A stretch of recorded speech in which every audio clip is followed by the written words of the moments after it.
हां, कुठे चाललो आपण? फिरायला. कुठे फिरायला? चांदबेबीनाल. हां, मजा येणार ना? चला मग.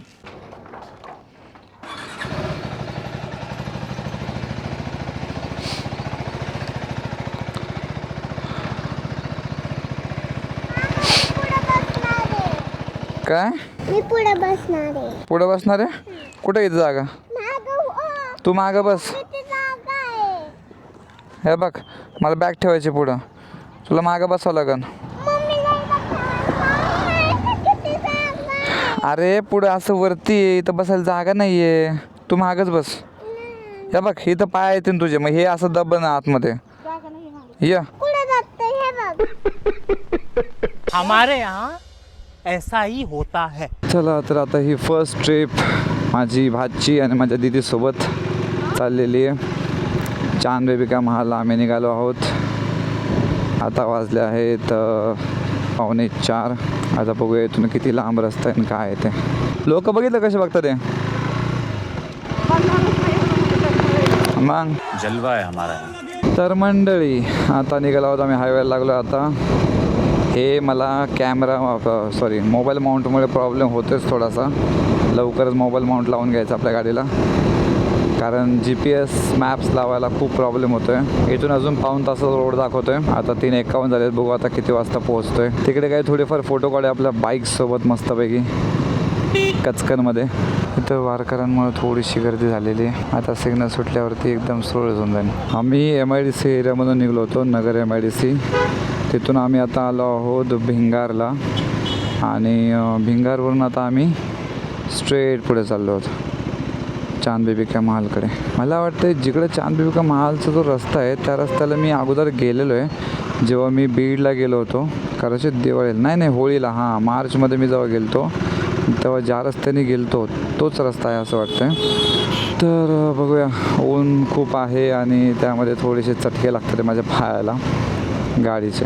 बाकी पावसाची वाट बघते, जर थोडाफार पाऊस आला तर मजाच येऊन जाईल.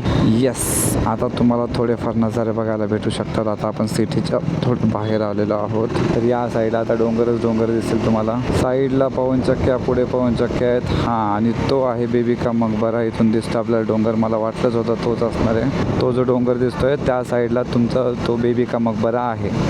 तुम्हाला छोटीशी एक बिल्डिंग दिसत असेल त्याच्यावरती, तर तेच आहे बेबिका मकबरा, आणि तिथंच आपल्याला जायचं आहे. मला माहीत नाही कॅमेऱ्यामध्ये प्रॉपर दिसतंय नाही दिसतंय, पण ठीक आहे, रोडवरून दिसतं एवढं लक्षात ठेवा. आता त्याच डोंगरावरती आपल्याला जायचं आहे. घाटसारखा रोड आहे, मला माहिती आहे. इथून या रोडनी डायरेक्ट पुढं असा घाटसारखा एक रोड निघतो साईडला. स्पीड ब्रेकरवर पण काहीच वाटत नाही ना, स्पीड ब्रेकरवर. चला थोडं जवळ जाऊन मी तुम्हाला एकदा रोड सांगतो कसा आहे काय आहे ते. कुठून तुम्हाला लेफ्ट टर्न घ्यायचा आहे, पुढे भेटूया. हे जे गाव आहे शहापूर आहे. शहापूर गावात आपण आहोत सध्या आता, आणि ते जे वर दिसतं तुम्हाला ते आहे बेबिका मकबरा, आणि त्या डोंगरावरती आपल्याला जायचं आहे. तर इथे बोर्ड लावलेला आहे चांदबेबिका महाल. इथं 2.5 किलोमीटर लागलेलं आहे, आणि या साईडला पवनचक्की. तर असा तुम्हाला व्ह्यू दिसला तेव्हा तुम्ही इथंच थांबा, आणि इथून तुम्हाला लेफ्ट घ्यायचं आहे. मी तुम्हाला येताना तो बोर्ड दाखवतो. तो बोर्ड मागे गेला आहे, वापस रिवर्स घेण्यापेक्षा मी तुम्हाला येताना तो बोर्ड दाखवतो. रोड खूप छान आहे, एकदम वेल मेंटेन रोड आहे. आणि इथून वरून आता नजारे बघू आपण खाली कसं दिसतंय. मी पहिल्यांदा डोंगरावरती गाडी चढवतोय, माझी ॲडव्हेंचर.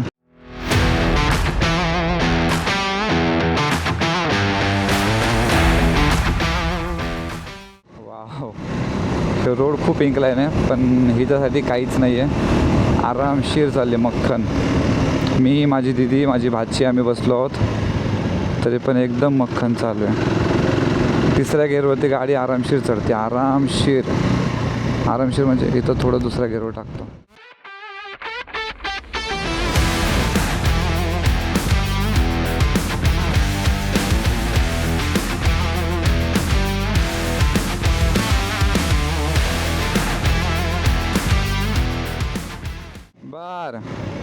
माझी बाची बोलते मामा फास्ट नको चालू डोंगरावरून. नाही हळू चाललो आपण, हळू चाललोय.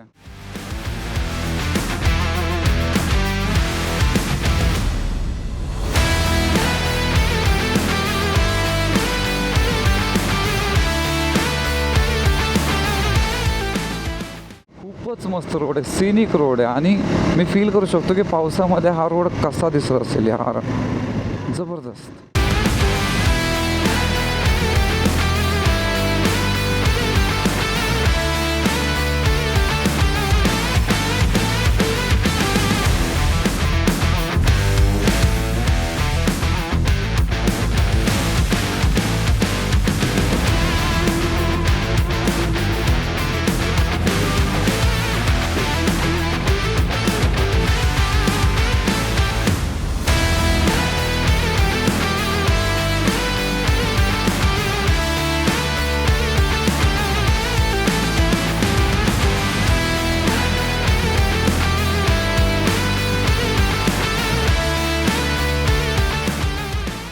बघितलं किती आरामशीर चढते, एकदम आरामशीर.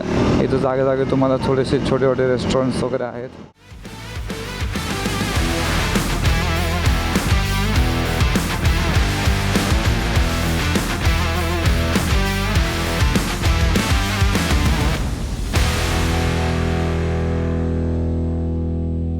तर नमस्कार मंडळी, इथे माझ्या माईकने मला धोका दिलेला आहे. इथे माईक कनेक्ट होत नव्हता ॲक्च्युली कॅमेरासोबत, तर मी फक्त व्हिडिओ शूट केलेला आहे. तर आता मी इथून पुढे व्हॉइस ओव्हरच करणार आहे. आता इथे जवळच आपण आता आलेलो आहोत आपण चांदबिबी का महालला, आणि इथून जो नजारा दिसतोय खूपच क्लास नजारा दिसतोय, एकदम मस्त नजारा आहे.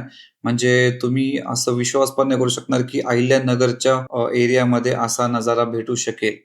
तर नजारा एकदम टॉप नॉच आहे आणि तिथून वारा पण खूप मस्त येत होता. तर आता आपण बघूया इथं पार्किंगची काय सोय आणि काय नाही ते, आणि त्याच्यानंतर मग आपण चांदबिबी का महालला व्हिजिट करूया. तर त्या पहिले आपल्याला आपल्या दीदीची आणि भाचीची रिॲक्शन बघायची की त्यांना कसं वाटलं फर्स्ट राईड KTM ॲडव्हेंचर 350 वरती. तर नमस्कार मंडळी, मी आता आलो इथं चांदबिबी का महालपाशी, आणि आता विचारू दीदीला की एक्सपिरियन्स कसा होता गाडीचा. दीदी कसं वाटलं गाडीवरती? छान वाटलं, खूप भारी गाडी आहे. हो, अजून काही जर्क वगैरे बसलं तुला? नाही नाही, अजिबात नाही. कम्फर्टेबल होतं? हो, खूप कम्फर्टेबल होतं. हां. परी तुला कसं वाटलं रे? छान, छान वाटलं? छान का एकदम छान? एकदम छान. एकदम छान. आता जायचं फिरायला? हां. चला. तर मित्रांनो, इथं चांदबिबी का महाल बघायला जेवढं आहे चांगलं ॲक्च्युअलमध्ये, त्याच्यापेक्षा जास्त चांगलं इथं बाकीचा नजारा आहे. जसा की तुम्ही आता माझ्या मागे बघू शकता, हे जे डोंगर वगैरे जे काय आहे तो नुसता नजारा. इकडे जवळच पवनचक्की वगैरे आहे, इथं जवळच पवनचक्की आहे. बाकीचा जो नजारा आहे खूपच मस्त आहे, एक नंबर. इकडे चांदबिबी का महाल आहे आणि इकडे पण डोंगर वगैरे खूप मस्त आहे. तर चारही बाजूनी निसर्गच निसर्ग आहे. फक्त इथं आता पाऊस नाही, पाऊस असता तर अजून जास्त मजा आली असती. पण हे पण वातावरण चांगलं आहे, थंडगार वारा चालू आहे. आता आवाज किती येतो माहीत नाही, कारण की इथे विंड ब्लास्ट खूप आहे. पण बघू, एडिटिंगच्या वेळेस कळेलच मला. मित्रांनो, आता आपण आलो आहोत अहिल्यानगरमधील एक अतिशय प्रसिद्ध आणि ऐतिहासिक ठिकाण म्हणजे चांदबिबीचा महाल. अहिल्यानगरला येणारे अनेक पर्यटक या वास्तूला आवर्जून भेट देतात. दुरून पाहिलं तरी या महालाची रचना आणि त्याची भव्यता लगेच लक्ष वेधून घेते.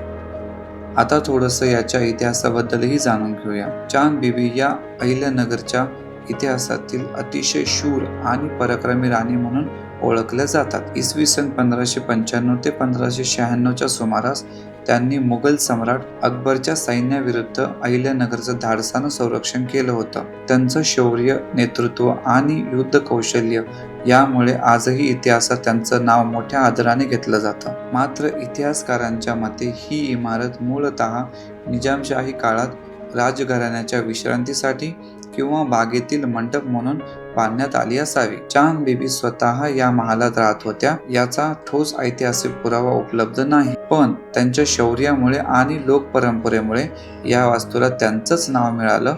आजही हा महाल त्या काळातील सुंदर वास्तुकला, इतिहास आणि सांस्कृतिक वारशाची आठवण करून देतो. इथून आजूबाजूचा परिसरही खूप सुंदर दिसतो आणि शांत वातावरणामुळे या ठिकाणी काही वेळ निवांत घालवावा असं वाटतं.